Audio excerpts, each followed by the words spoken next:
All right, hey everyone. Welcome to Read Like a Philosopher, where I'm going to be doing a little bit of a demo of how I would approach reading this paper, because this is a bit of a hefty paper, a little bit bigger than the ones that the reading that had you do before. And reading philosophy is not like reading, your favorite novel. It's a pretty slow process. There's kind of a lot going on usually, and so this is a skill that I don't necessarily expect you to have right off the bat, but one that I want you to develop in this class. So these close reading strategies I think are going to be useful, basically in any discipline, but they're especially important in philosophy. So when I'm approaching reading any text, especially for philosophy, I'm going to be annotating it, right? Because this just it helps me read. It makes sure that I'm focusing on my reading as I'm reading it, and it's also going to help me reference it later, right? Because if I have to write a discussion post on it, if I'm going to write a paper on it, I want to be able to kind of quickly find the part of the paper that I want to reference, rather than having to search through this whole document in order to find it. And it's especially important on this document because it doesn't have page numbers, so it's a little bit hard to kind of write down, maybe on a different piece of paper, on page so and so. Singer said this. So yeah, you can do that, and that's actually something that I typically do. In fact, when I'm usually annotating, I'm printing out the paper and I'm doing it by hand. So this kind of doing it electronically is not ideal. I would have liked to kind of like do a drawing on the screen, but of course my pen isn't working for that, and I don't trust my fingertips to necessarily give you a good enough handwriting. So we're gonna do it like this. It's not ideal, but I think it's totally doable, and you can do this for yourself as well when annotating. Okay, so when I'm annotating a text, I'm going to be doing a couple of things. I'm going to be looking for questions that I have about the text, right? I don't expect you to understand this paper in its entirety on the at the outset, but we want to be asking ourselves questions about the paper to see if we can answer them for ourselves later, or if we can ask our classmates or ask our professor or our colleagues about these at another time. Philosophy is a team sport, so yeah, definitely write down those questions that you have. I'm also going to be writing down main points. Right, I want you to be kind of like extracting the main argument that Singer's making here. In philosophy, that's our unit of work. That's how we do philosophy, is by analyzing arguments. So what is the main argument of this paper? To that point, we're going to be looking for premises, and conclusion. If you remember our definition of argument in philosophy, right, it's going to have at least one premise and at least one conclusion, right?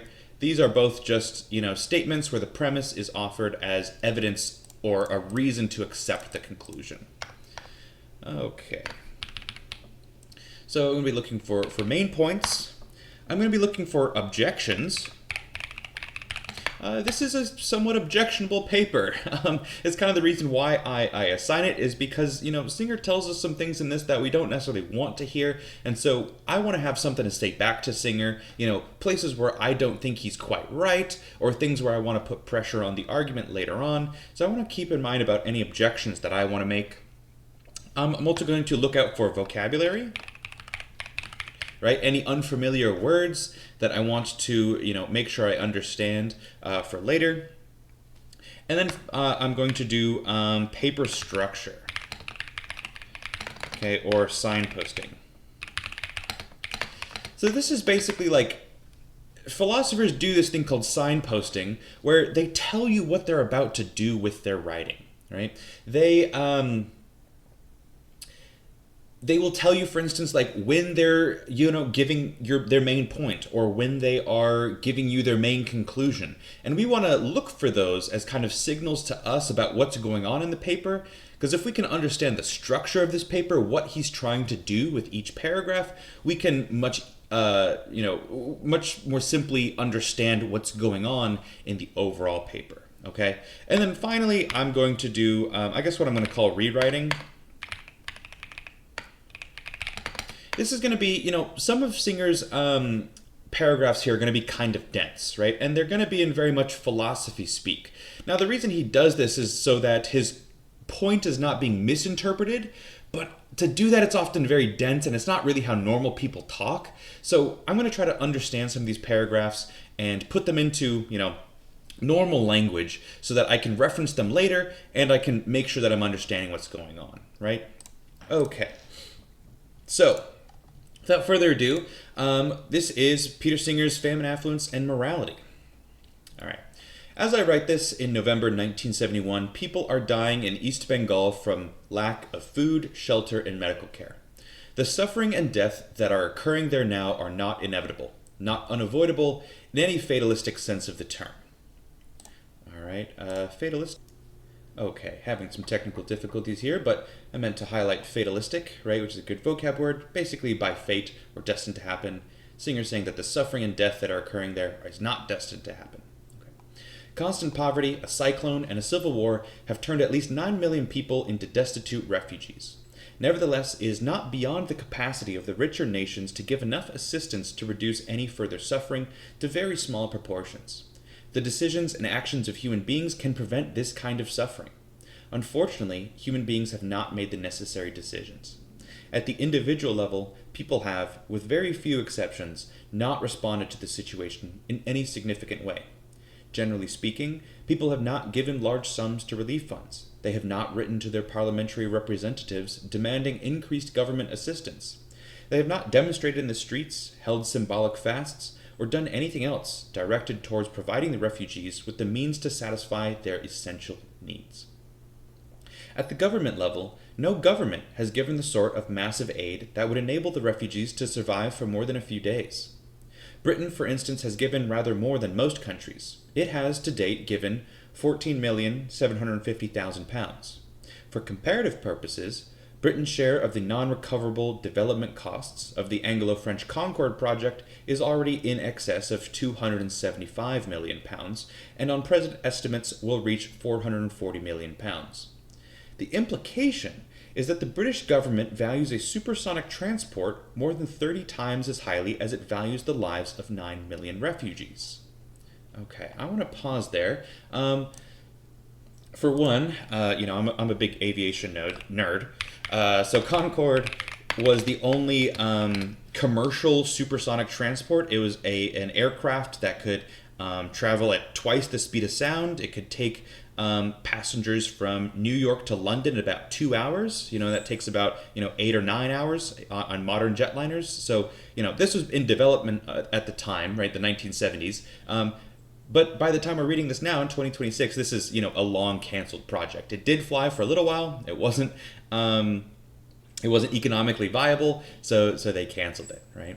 So Singer's here is basically saying, right, if we're going to give £14 million to famine relief, but we're going to spend $440 million on developing a plane, right? What does that say about our priorities, right? Are we kind of putting our money where our mouth is here, really? Is this really what we're trying to say when we spend this kind of money? I'm not really sure. Let's see.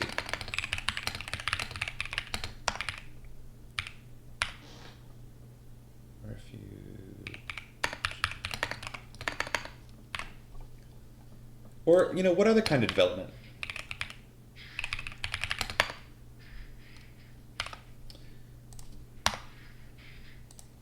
Right? So I'm just going to kind of note that to myself there. That's kind of what Singer's saying here.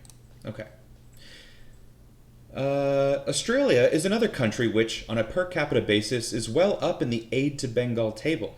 Australia's aid, however, amounts to less than 1/12 of the cost of Sydney's new opera house. The total amount given from all sources now stands at £65 million. The estimated cost of keeping the refugees alive for 1 year is £464 million. Okay. Most of the refugees have now been in the camps for more than 6 months. The World Bank has said that India needs a minimum of $300 million in assistance from other countries before the end of the year. it seems obvious that assistance on this scale will not be forthcoming. India will be forced to choose between letting the refugees starve or diverting funds from her own development program, which will mean that more of her own people will starve in the future. Okay, this is interesting, right? Right, because we were wondering, like, okay, can't the government work on development? Doesn't that mean the betterment of their own citizens? Up here. And that's kind of what Singer's saying, right? He's agreeing with us here. He's basically saying, well, yeah, you do have to develop as a country. If you're not developing as a country, then that means maybe you can't take care of your citizens later on, right? The problem is, right, there may be some kind of difference between developing a supersonic transport and, kind of projects that will go directly towards, feeding people, right, and giving them the means to survive. So Singer's at least addressing that there. Okay. These are the essential facts about the present situation in Bengal. So far as it concerns us here, there is nothing unique about this situation except its magnitude. The Bengal emergency is just the latest and most acute of a series of major emergencies in various parts of the world arising from both natural and from man-made causes. There are also many parts of the world in which people die from malnutrition and lack of food independent of any special emergency. I take Bengal as my example only because it is the present concern, and because the size of the problem has ensured that it has been given adequate publicity. Neither individuals nor governments can claim to be unaware of what is happening there. Right? So this first kind of part of the paper has really dated it, right? We don't necessarily think of the Sydney Opera House as new anymore, though Singer did, when he was writing this. And I didn't hear about the Bengal emergency when I was, reading this because, well, there's been so many other world disasters going on since then that have, kind of eclipsed that. There are plenty going on in the world today.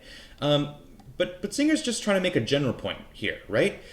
He's telling us here, right? He's signposting, right? He says, and let me highlight this. So as it concerns us here, there's nothing unique about this situation except its magnitude. So this has all been an example. So, right, if my professor is asking me to read this paper, the important thing is not going to be to know the facts about the Bengal emergency, right? It's not going to be about knowing these numbers, right? This is an example. What Singer's saying here is just, well, emergencies happen and people are dying and suffering from malnutrition and lack of food. Okay, whatever, Singer, this is not particularly new. It's awful, but it's not particularly new. Okay, let's continue. What are the moral implications of a situation like this? In what follows, I shall argue that the way people in relatively affluent countries react to a situation like that in Bengal cannot be justified. Indeed, the whole way we look at moral issues, our moral conceptual scheme, needs to be altered, and with it, the way of life that has come to be taken for granted in our society. Okay, let's pause there. So, Singer signposting, again. In what follows, I shall argue, right? He's telling us right at the beginning his conclusion. Okay? But it's not the whole conclusion, right? He's kind of alluding to the idea that, okay, I'm about to, ruffle some feathers here. I'm going to be arguing that we're not doing the right thing and that we need to change. But he hasn't necessarily told us what that's going to be yet. So I'm going to write a question to myself. What about our reaction or conceptual scheme needs to change? Okay, so I've got that for myself. Let's continue. In arguing for this conclusion, I will not, of course, claim to be morally neutral. I shall, however, try to argue for the moral position that I take, so that anyone who accepts certain assumptions to be made explicit will, I hope, accept my conclusion. Okay. Singer's laying it all on the table for us right now. And we know, as philosophy students, right, this is just how arguments work. So that anyone who accepts certain assumptions will accept my conclusion, right? If we accept the reasons, right, and the conclusion follows from the reasons, then we have to accept the conclusion, right? If we want to reject the conclusion, that means we need to reject some of these assumptions that Singer's making here. So stay tuned for that, right? Look for assumptions that you might want to reject. Okay, I'm going to hint the conclusion is not going to be easy to swallow, and some of the assumptions do. So that's kind of the challenge that this paper is going to present to us. Okay, I begin with the assumption that suffering and death from lack of food, shelter, and medical care are bad. I think most people will agree about this, although one may reach the same view by different routes. I shall not argue for this view. People can hold all sorts of eccentric positions, and perhaps from some of them it would not follow that death by starvation is in itself bad. It is difficult, perhaps impossible, to refute such positions, and so for brevity I will henceforth take this assumption as accepted. Those who disagree need read no further. Okay. So this is why I enjoy reading Singer, right? He's a really sassy philosopher, right? He's like, okay, if you can't agree with me that at least my beginning assumption, the assumption that suffering and death from lack of food, shelter, and medical care are bad, we're not going to agree on a lot of things, right? But for most people, certainly for us reading this seems pretty reasonable, okay? So I'm going to be writing this down as premise 1, or assumption 1, okay? All right. Fine, Singer. I didn't think you'd ever have to convince me that suffering and death from lack of food and shelter and medical care are bad, right? He's not even giving us reasons to think this. He's just kind of, right, I shall not argue for this view. He's just assuming we do, and I think, most people will. Okay. Got it. What's his next point? My next point is this. If it is in our power to prevent something bad from happening, without thereby sacrificing anything of comparable moral importance, we ought morally to do it. Okay, I'm going to pause even there because, okay, we've got another point. I'm going to keep this, try to keep the colors consistent here. My next point is this. Okay, so I'm going to write down premise 2. Okay, but there's also a lot going on in this, right? What do you mean by comparable moral importance?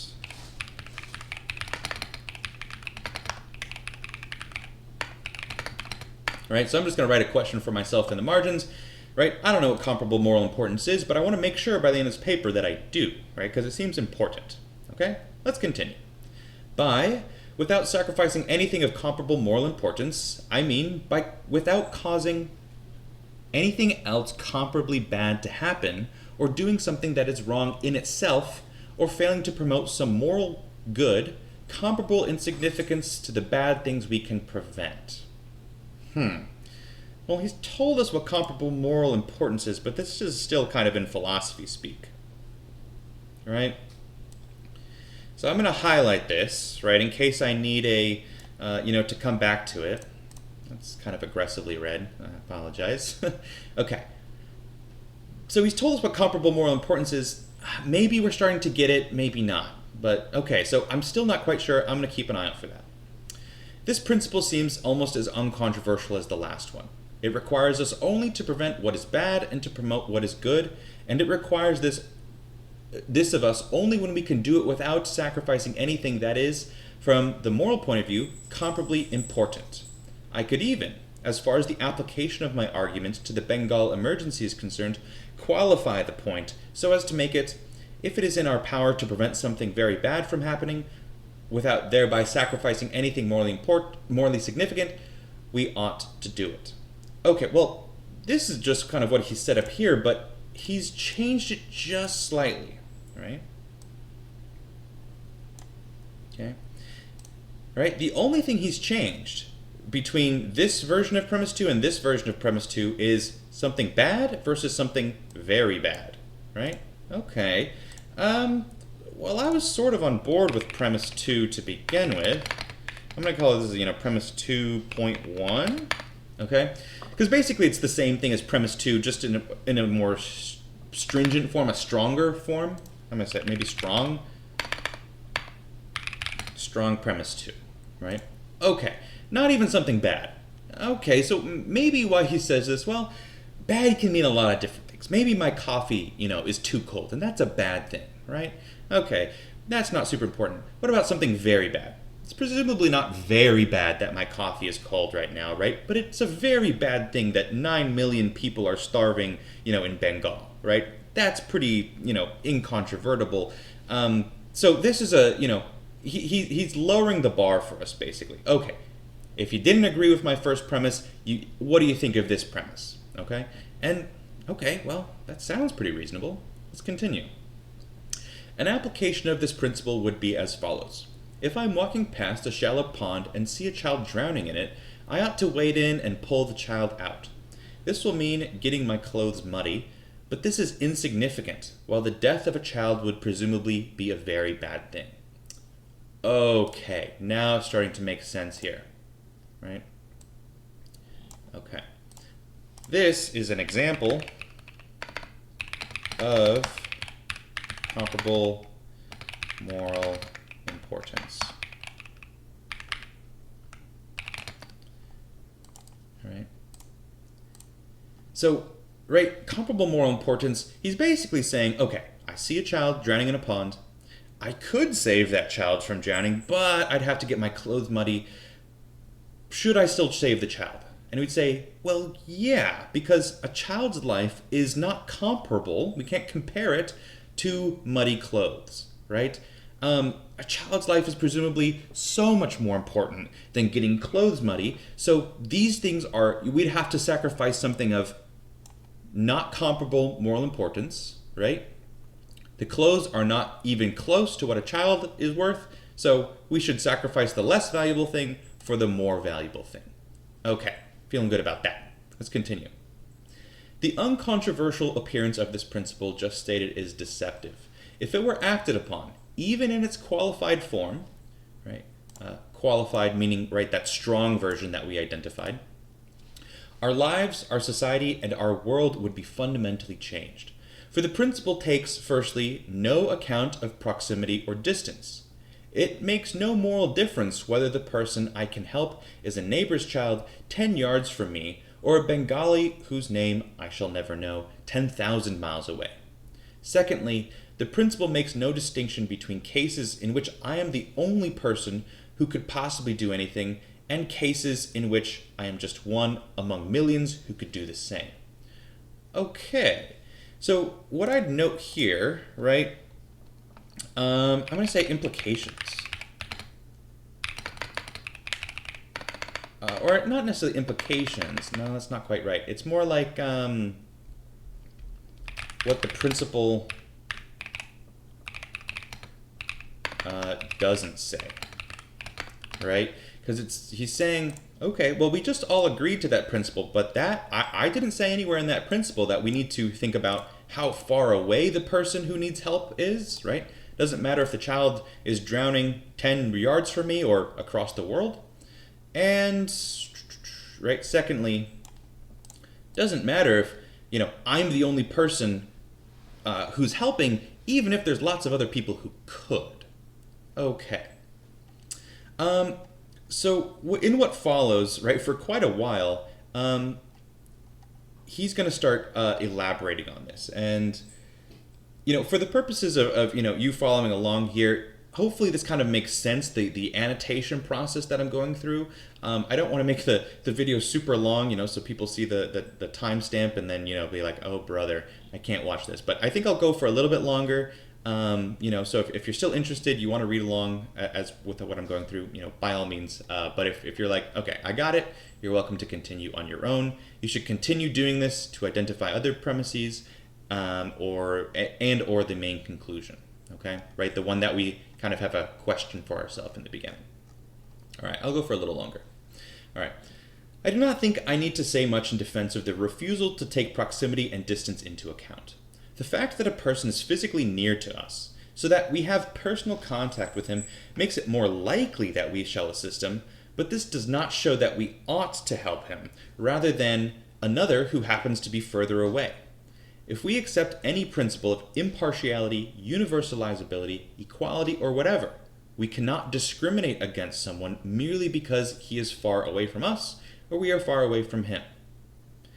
Okay, I guess that's making sense, right? And he definitely sounds like a utilitarian right here, right? That impartiality, equality, right? Okay. So he's basically saying, right, well, we might be in a better spot to help someone who's physically near us, but that doesn't change our obligation, right? the ought, right? The ought, we could replace ought equals should, right? So there's still, like, he's still telling us what we should do, right? And we should help, if there's multiple people, right? Say we have two children drowning in ponds. One is right in front of us and one is drowning in a pond farther away, right? Well, if I could jump into both ponds and save both children, right, at the expense of getting my clothes muddy, well, I should probably do that, right? But if I can only do one of those, right, well, maybe I do the, I save the child who's closer to me, but that's just a practical concern. That's not a moral concern, right? That's not a moral difference. That's just practical, right? So that's what he's saying here. He says, it doesn't matter how far away people are, right? We still have an obligation to help them if we can. Okay. Admittedly, it is possible that we are in a better position to judge what needs to be done to help a person near to us than one far away, and perhaps also to provide assistance we judge to be necessary. If this were the case, it would be a reason for helping those near to us first. This may once have been a justification for being more concerned with the poor in one's town than with famine victims in India. Unfortunately, for those who like to keep their moral responsibilities limited, dang, okay, more sass detected, instant communication and swift transportation have changed the situation. From the moral point of view, the development of the world into a global village has made an important, though still unrecognized, difference to our moral situation. Even expert observers and supervisors sent out by famine relief organizations or permanently stationed in famine-prone areas can direct our aid to a refugee in Bengal almost effectively as we could get it to someone on our own block. There would seem, therefore, to be no possible justification for discriminating on geographical grounds. Okay, so interesting. So one of the, an objection that I could have is just like, really? Isn't it easier to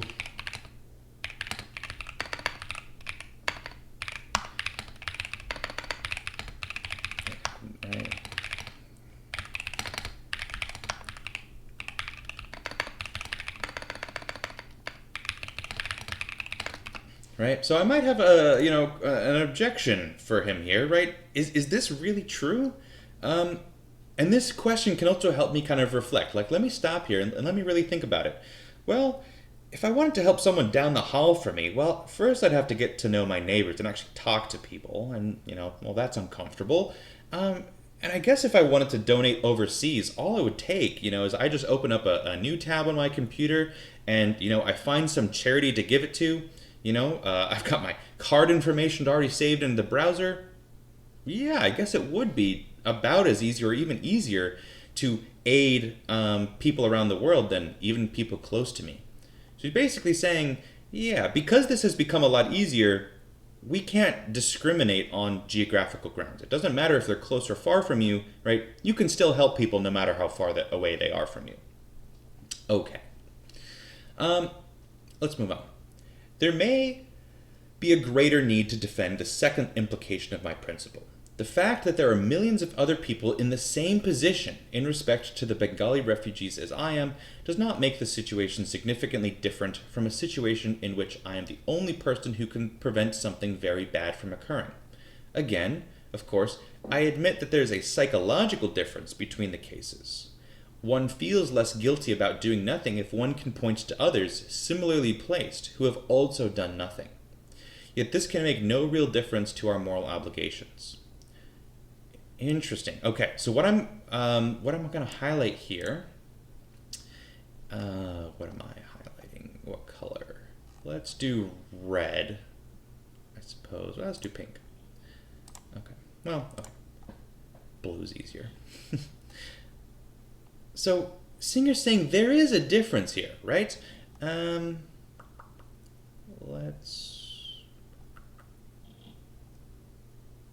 Oh, sorry, I went a little too far up. There is a psychological difference between the cases, yet this can make no real difference to our moral obligations. Okay, so what's he saying there? Again, trying to put this into, normal words for myself, right? Basically, just because there are bystanders doesn't mean I shouldn't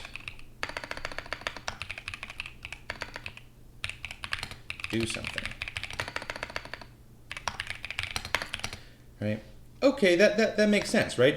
You might be familiar with the bystander effect. It's like, when someone needs help, but there's a bunch of people around, no one actually wants to help the person because they said, well, why me? Why should I be the one to help the person when there are a bunch of other people around doing the same thing?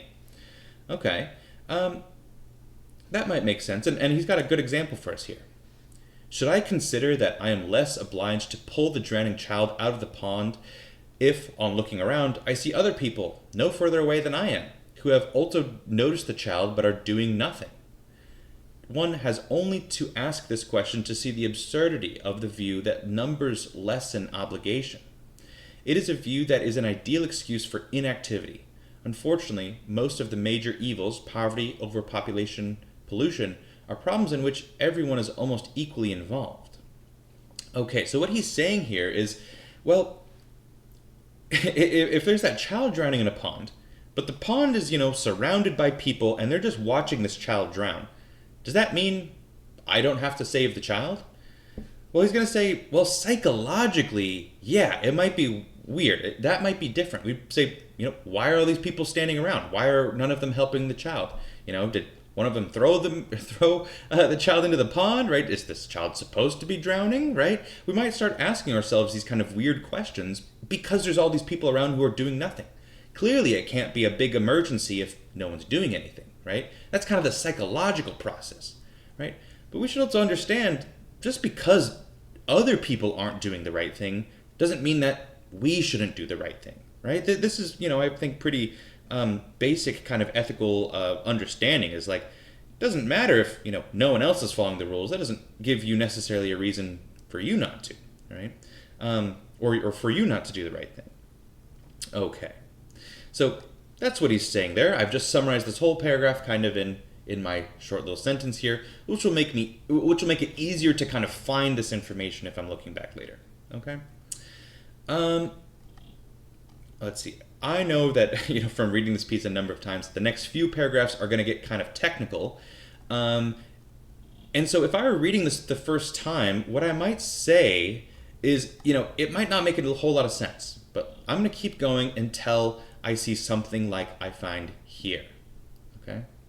He says at the end of kind of doing this technical stuff, which you should read. It's interesting and important, but it is somewhat technical, right? He says, if my argument so far has been sound, neither our distance from a preventable evil nor the number of other people who, in respect to that evil, are in the same situation as we are, lessens our obligation to mitigate or prevent that evil. I shall therefore take as established the principle I asserted earlier.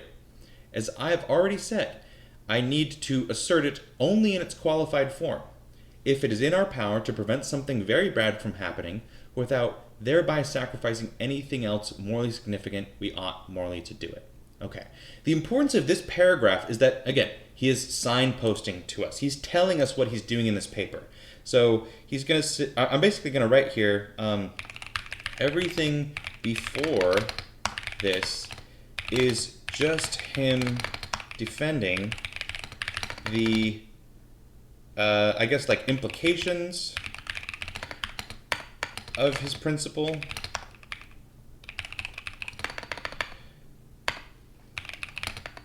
Or defending, we didn't call them implications before. What did we call them? We called them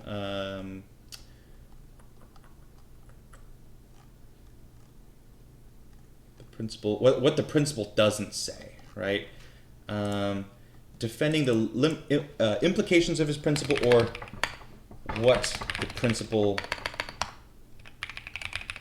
leaves out, right? Because the principle leaves out geographical distance and how our obligations change because of what other people are doing, right? He's saying neither of those are included in the principle and they shouldn't, right?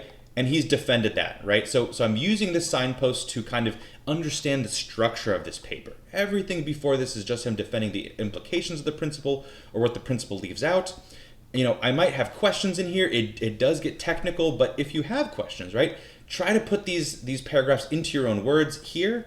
But if you don't, right, or if you're unable to kind of get what he's saying, write a question for yourself, right? Write a question that you might ask me or that you might ask your peers, right? That's how you can, kind of get some questions when the philosophy gets hard, right? Philosophy is the team sport, and, it's okay to pass to other people sometimes, right? Okay, let's continue. And this will probably be the last paragraph I talk about for this paper. The outcome of this argument is that our traditional moral categories are upset. The traditional distinction between duty and charity cannot be drawn, or at least not in the place we normally draw it. Giving money to the Bengal Relief Fund is regarded as an act of charity in our society. The bodies which collect money are known as charities. These organizations see themselves in this way. If you send them a check, you will be thanked for your generosity. Because giving money is regarded as an act of charity, it is not thought that there's anything wrong with not giving. The charitable man may be praised, but the man who is not charitable is not condemned. People do not feel in any way ashamed or guilty about spending money on new clothes or a new car instead of giving it to famine relief. Indeed, the alternative does not occur to them. Again, hold on, sass alert. Okay, and we'll move on. This way of looking at the matter cannot be justified. When we buy new clothes, not to keep ourselves warm, but to look well dressed, we are not providing for any important need. We would not be sacrificing anything significant if we were to continue to wear our old clothes and give the money to famine relief. By doing so, we would be preventing another person from starving. It follows from what I have said earlier that we ought to give money away rather than spend it on clothes which we do not need to keep us warm. To do so is not charitable or generous, nor is it the kind of act which philosophers and theologians have called supererogatory. Got a good vocab word? Supererogatory, an act which it would be good to do but not wrong to do. On the contrary, we ought to give the money away, and it is wrong not to do so. Okay, there is the shoe drop, right? He told us right from the beginning that he was going to tell us something, right? What about our reaction conceptual scheme needs to change, right? He's saying, what does this mean? Well, he's given us two premises, and he's saying, well, what this means, if we take this argument seriously, is that we ought to give the money away, and it is wrong not to do so. Okay, this is the conclusion that, many people, many students want to object to. Well, buying new clothes is just a part of what we do, right? We all like getting new stuff and buying ourselves things that, okay, yeah, maybe we don't technically need that, but it makes me happy, right? I like getting that new phone or that new computer, right? I like getting myself a nice latte from the coffee shop, right? I guess I don't need it, but do I really have to give that money away, right?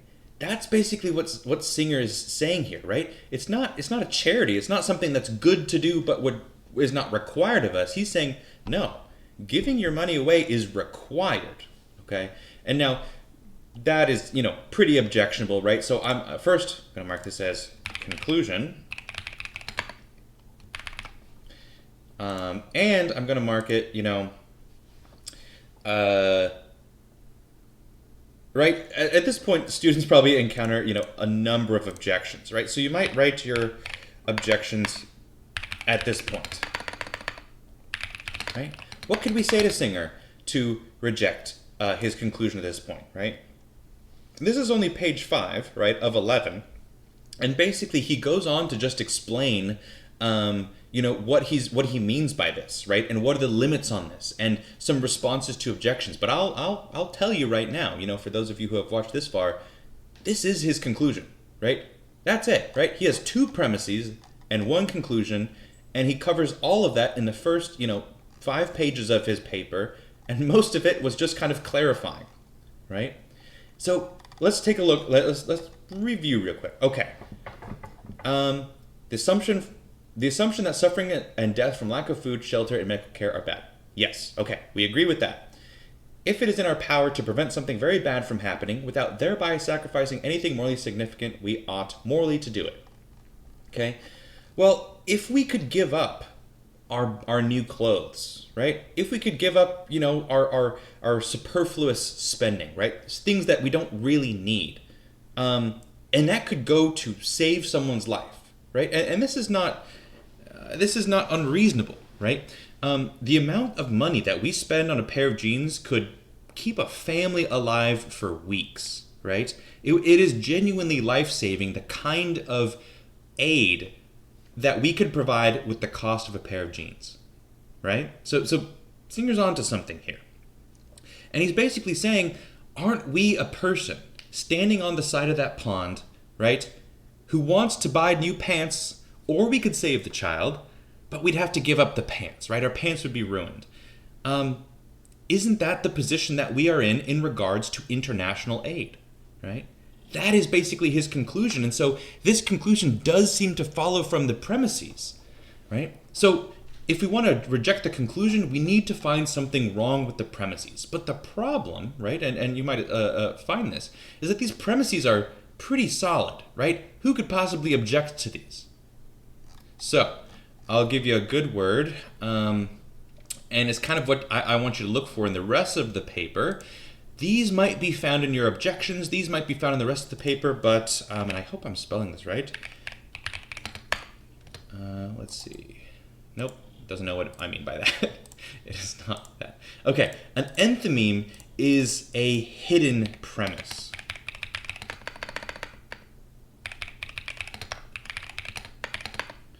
Okay.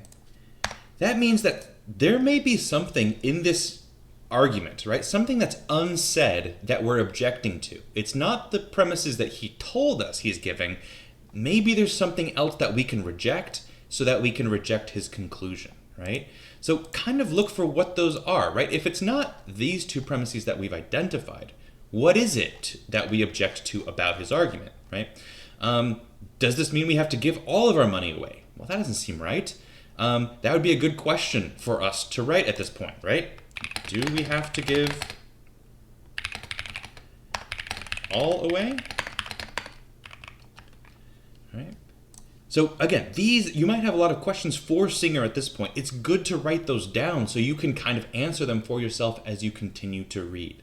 Okay, so Singer has all kinds of responses, and he just, I think this argument is so interesting because of how thorough he is, and how this very simple premise and these very simple principles he offers us can turn into this radical conclusion so quickly. So hopefully that gives you an idea on how a philosopher would read this paper. Hopefully it gives you some ideas and tools that you can use in continuing the rest of this paper. Again, I'm not expecting perfection, right?